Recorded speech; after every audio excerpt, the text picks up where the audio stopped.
everybody. So everybody probably seen Simon Howes the other night on the big interview on Virgin Media.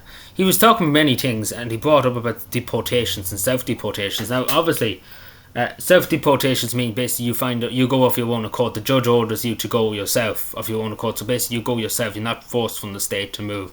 As I say, 65 of these people, the Gardaí went to the airport, brought them to the airport, put them on the plane, went with them on the plane to the home country, to wherever they went to leave the state. So obviously a lot of these, as I say, they're left of the pretty much told the self-deportation, and basically after that we don't know. They could leave, they might not leave.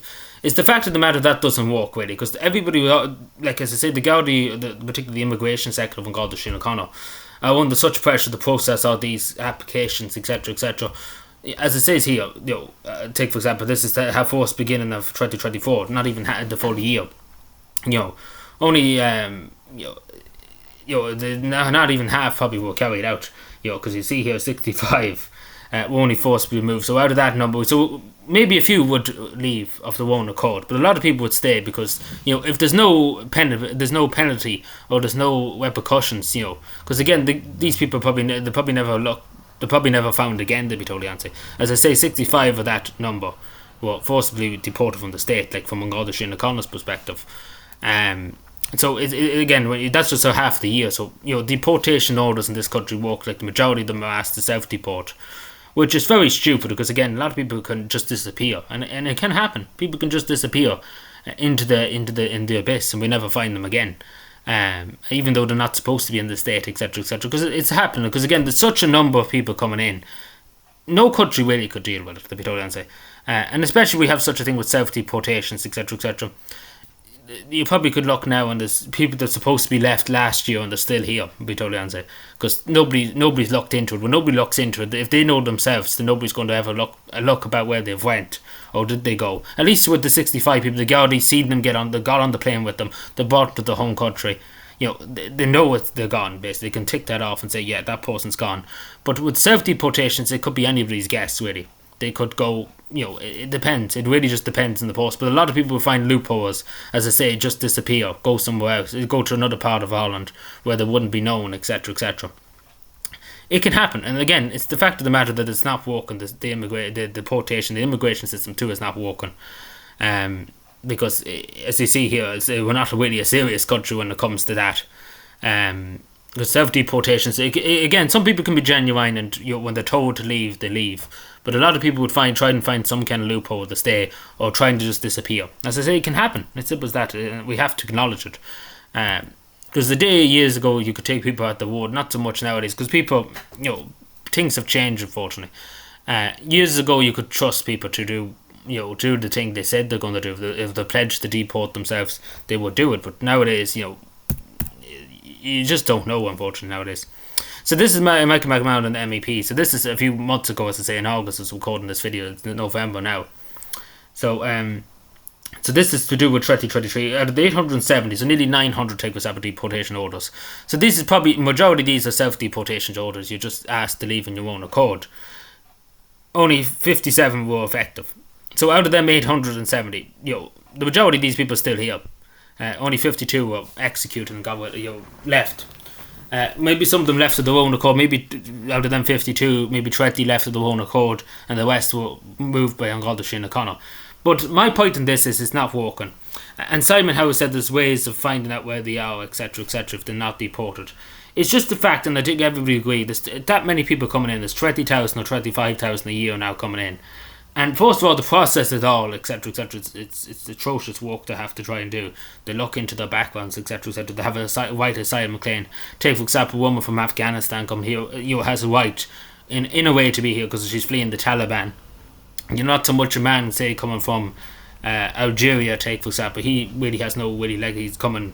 because again, there's no really war in Algeria. But if you say take for example that woman from Afghanistan, she has a right, because obviously we see what the Taliban's doing to young women, etc., etc.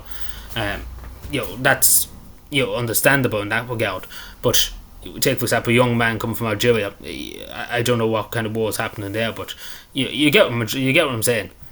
But again, we have to be a serious country when it comes to this, because we see these numbers.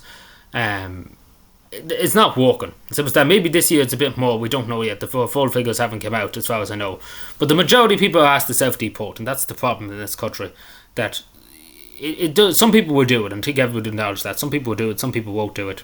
It's the fact of the matter. I think all deportations, unless for some, that we can trust, really trust to do what they say they did, do what they say they're told to do.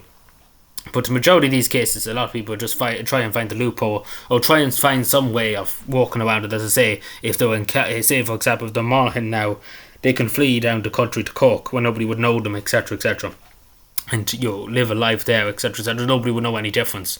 The Gardaí in Monaghan, take for example, they were looking into him and making sure he was deported. They think he just left the Dublin airport and went on the flight, and that was the end of him, even though he's down in Cork, take for example. And that could be what's happening. It's simple as that, because there's that many people, as I say, coming in. It's they're basically going to blend into the crowd, and that's really the thing. And I think everybody would agree with that. It's just self-deportation don't really work, and that's the. Because I'm sure even if we take ourselves, if we went over to say Timbuktu or something like that, and we were told about self-deportation, a lot of people just smoke and say, haha, you will catch me again, and stuff like that. Like, that's what people would do, unfortunately. And I would say the same, and again, I say the same for Irish people. If you were in Australia or New Zealand or wherever you were, or America or Canada, if you went into a country without permission or without documents, etc., etc., and you have no ground to go over there, unless you were registered, etc., etc., it's the same with any Irish person in the US. They should be deported back to this country. It's simple as that, because again, you have to respect people's laws. Whatever country you're in, you respect their laws. You respect the country as a whole too. Just even saying provide your passport, not saying that you don't have a passport, etc., etc. It's basic stuff. It's a good start when you come in with a passport and stuff like that, and you show us who you are, etc., etc. But again, the majority of these cases we probably don't even know names of people. That's the total answer. And again, there's a huge more thing you could say about it. But long story short, it doesn't work. These figures, it doesn't work. And again, this is from the mainstream media news talk. It just doesn't work. It doesn't seem to work. Because again, self-deportations, it doesn't work. As you see in August, this is just August gone by. Maybe it's a bit different now. It could be a bit different. Who knows? But long story short, it's the fact of the matter talking about self-deportation. I don't know. In some cases, it could work. But in the majority of cases, I think we can all agree it probably doesn't work. Simple as that. We have to be fair with ourselves. And again, the system, as I say, should be fair for people. People that are genuinely seeking asylum from torture situations. To say, for example, that woman in Afghanistan, take for example, that woman fleeing Afghanistan with her young daughter, take for example, because the Taliban, is treating them like dirt, take for example. They have more of a ground to be here than some man coming from Algeria. If that makes any sense. Because they're generally fleeing oppression, etc., etc. And I think we would agree with that on that ground. But the fact of the matter, we see all these young men coming. It doesn't make much sense, particularly because it's supposed to be the international protection system. It's more for vulnerable people, women and children, elderly people, etc., etc. Not so much for young men. But anyway, I suppose we live and we learn, I suppose. But again, let me know what you think. I don't know. Some people would say different. Some people probably say different. But I don't know. But I don't think it does work, to be told. If we looked at all the figures, because again, there's probably loads we don't know, to be told. But you see, thank you.